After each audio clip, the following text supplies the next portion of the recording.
रमता राम जी, राधे राधे महाराज जी। महाराज जी, स्वामी सुंदरदास जी महाराज जी की वाणी में कहा गया है कि देहधारी से प्रीत ना कोई, सो अवतार कहाया, वे हम दोनों भाई भाई एको जननी जाया। महाराज जी, प्रभु संत वाणी जी में कह रहे हैं कि देहधारी जो अवतार आदि सभी को और हम सभी को एक एक कहा गया है। एक जननी यानी माया से उत्पन्न है, तो माया से प्रीत करना यानी अवतार का भजन करने से क्या माया का भजन होगा, और माया के भजन से कल्याण नहीं होता, संत कहते हैं।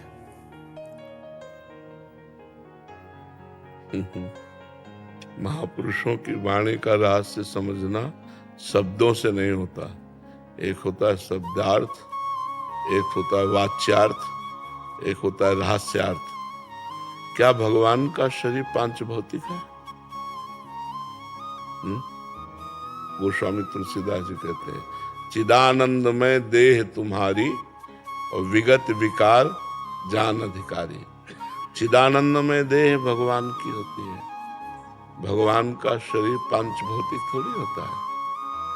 भगवान के शरीर में रक्त मांस हड्डी त्वचा ये थोड़ी होती है। भगवान अपने नाखून से सुन सकते हैं, भगवान अपने चरण से देख सकते हैं। जो सर्वांग सर्व रूपों में वही सच्चिदानंद वपु धारण करके प्रकट हुए भगवान, जो स्वयं अपनी माया को अधीन करके उतार लेते हैं। और हम सबका जन्म प्रकृति के अधीन होकर हुआ है, और भगवान माया को अधीन करके प्रकट होते हैं और सच्चिदानंद रूप आए। विश्वोत्पत्त्यादि हेतवे तापत्रय विनाशाय श्री कृष्णाय वयम नमः। हम लोग रूपासक्त हैं। श्री वृंदावन बिहारिणी और बिहारी जी के रूपासक्त हैं, उनके चरण आसक्त हैं, उनके उपासक हैं। अगर हम माया की उपासना करते हैं तो फिर जगत का मंगल क्यों हो रहा है? विचार करो आप। भगवान कहते हैं, दैवी हेषा गुणमयी मम माया दुरत्या मामेवे प्रपद्यन्ते माया में ताम तरन्ते। ये सब भगवान के ही अवतार हैं, समझो। पर ये मायाकृत है, इनसे प्रेम नहीं करना, इनसे प्रेम नहीं करना। जो मायातीत है, जो गुणातीत है, जो कालातीत है, उससे प्रेम करना है। भगवान कालातीत है, भगवान गुणातीत है, भगवान मायातीत है। भगवान अपनी प्रकृति को अधिष्ठित, प्रकृति को अधीन करके अपनी योग माया से प्रकट होते हैं। योग माया मतलब सच्चिदानंदमयी, प्रकृति माया त्रिगुणमयी, सतोगुण रजोगुण तमोगुण। तो जो सतोगुण रजोगुण तमोगुण से देह बने हुए हैं, इनसे ममता न करो। अगर भगवान से ममता हो गई तो सिद्धों का सिद्ध हो जाता है। वो तो जितने भी बड़े बड़े संत हुए, नरसिंह मेहता जी, मीरा जी, प्रहलाद जी, नारद जी, बड़े बड़े महापुरुष। देखो, सनकादि भगवान के ब्रह्म स्वरूप में स्थित रहने वाले महापुरुष हैं, लेकिन जब वैकुंठ दर्शन करने जाते हैं और जय विजय ने बेत लगा दिया, तो इतना विरह भगवान के दर्शन की व्याकुलता थी, उनको असहनीय हो गया और उन्होंने शाप दे दिया। तुम भगवान के दरबार के भक्त होते हुए, पार्षद होते हुए, अब दिगंबर रहते हैं सनक सनंदन सनातन सनत कुमार, क्या देखा जो तुमने बेत लगा दिया? तुम्हारा ये असुर भाव है, जाओ मैं तुम्हें शाप देता हूं, 3 जन्म तक तुम असुर भाव को प्राप्त हो। इतनी व्याकुलता।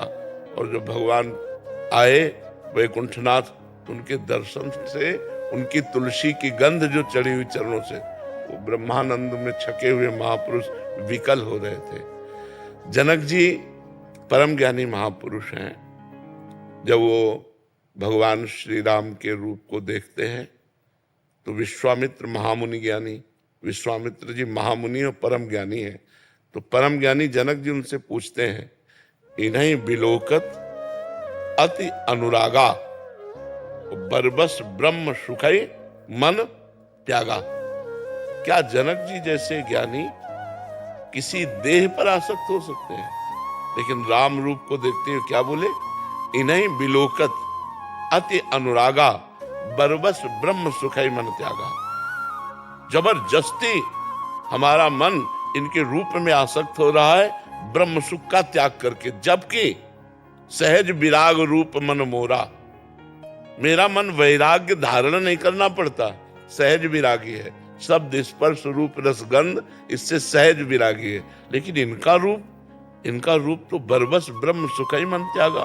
मेरे मन ने ब्रह्म सुख का त्याग करके राम रूप में आसक्ति कर ली, ये क्या है? तो विश्वामित्र जिनका जो आप अनुभव कर रहे हो वो ठीक अनुभव कर रहे हो, वो वही ब्रह्म मूर्तिमान सच्चिदानंद बपू होकर के आया। भगवान राम ने देखा विश्वामित्र जी की तरफ, तुरंत बदल गए और कहा ये दशरथ के पुत्र राम और लक्ष्मण है, हमारे यज्ञ की रक्षा के लिए आए थे। तो आप जैसे महापुरुषों की बात को न समझकर भगवान की वपू को अगर पांचभौतिक मायाकृत समझेंगे तो बहुत बड़ी हानि हो जाएगी।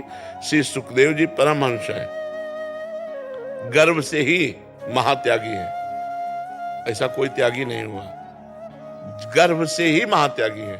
जन्म की तो बात जाने दो, गर्भ से ही महात्यागी है। जन्म लेकर के जब चले तो श्री कृष्ण द्वैपायन भगवान व्यास देव जी ने पुकारा, यम प्रव्रजेंत मनु पेत मपेत कृत्यम द्वैपायनो विरह कातर आजुहावो पुत्रेति तन्मय तया तरवो भिने दुस तम सर्वभूत हृदय मुनिमानुतोष्मि। हा पुत्र हा पुत्र। सुखदेव जी ने मुड़कर पीछे नहीं देखा, अपने माँ को नहीं देखा, अपने पिता को नहीं देखा, और समस्त वृक्षों में संकल्प किया तो हर वृक्ष से निकलने लगा सुकोहम सुकोहम सुकोहम, मैं सुखदेव हूं, मैं सुखदेव हूं। समझ गए कि इनकी ब्रह्म में स्थिति है, सार्वभौम ब्रह्म में स्थिति। मन से नमस्कार किया कि ऐसा पुत्र। और वही सुखदेव जी उन्हीं भगवान व्यास देव जी के शिष्य के द्वारा गाया हुआ एक श्लोक जब सुना, बर्हापीडम नटवर बपु कर्णयोः कर्णिकारम बिभ्रदवासः कनक कपिसम वैजयंतीं च मालाम रंध्रान वेणोरधर सुधया पूरयन गोप वृंदै वृंदारण्यम स्वपद रमणम प्राविशद गीत कीर्ति। कनेर के फूल लगाए हुए हैं, मोर पक्ष धारण किए हुए हैं, सुंदर चित्रकारी की गई धातुओं से, नवीन नवीन कोपल जो वृक्षों के पत्ते, नवीन पत्ते वो जगह जगह लगाए गए हैं। नटवर वेश वपु धारण किए, अधरों में बंसी विराजमान है, साथ में सखागण उनकी जय जयकार करते चल रहे हैं। जब ये रूप सुना तो आसक्ति पैदा हो गई। कहा और सुनो, तो बोले और तो हमारे गुरुदेव के पास है। तो 18,000 श्लोक कंठस्थ किए और मुख्य प्रवक्ता भागवत के, प्रथम प्रवक्ता भागवत के श्री सुखदेव जी महाराज हुए और श्री कृष्ण आसक्त हो गए। मधुसूदन सरस्वती जी निराकार ब्रह्म की उपासना में दृढ़ थे, वो नहीं मानते थे साकार रूप को। भक्तों ने भगवान से प्रार्थना की कि इतना बड़ा महापुरुष ऐसा बोलेगा तो भक्तों के हृदय में बड़ी चोट पहुंचेगी। तो देखा उनका दृश्य बदल गया, देखा यमुना का पावन तट, ललित त्रिभंगी मुरली धारण की हुई, बंसी बजाते हुए धीरे धीरे गज की चाल से चल रहे हैं। भूल गए सब ब्रह्मानंद। बंसी विभूषित करा नवनीर दाभात पीतांबरा दरुण बिंब फलाधरोष्ठात पूर्णेन्दु सुंदर मुखादरविंद नेत्रात कृष्णात परम किमपि तत्व महम न जाने। कृष्ण से भी कोई परम तत्व है ऐसा मैंने भूल गए ब्रह्मानंद।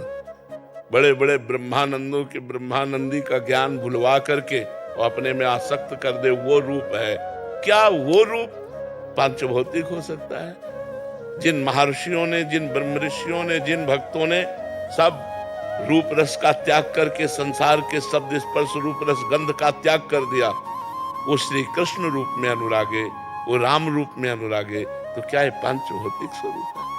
ये चिदानंद में स्वरूप है, सच्चिदानंद रूप है। ये बात समझना होगा। तो ये जगत क्या है? ये भगवान का मायाकृत रूप है। इन देहों में आसक्ति नहीं करना, लेकिन भगवान में परमासक्ति करना है। अब यही तुम्हें और बता दें बिल्कुल सरल भाषा में। गुरु का शरीर मायाकृत है, मानते हो? गुरु पांच भौतिक शरीर धारण किए हुए मायाकृत है, लेकिन संसार की आसक्ति शरीरों की त्याग कर गुरु के शरीर में आसक्त कर ले।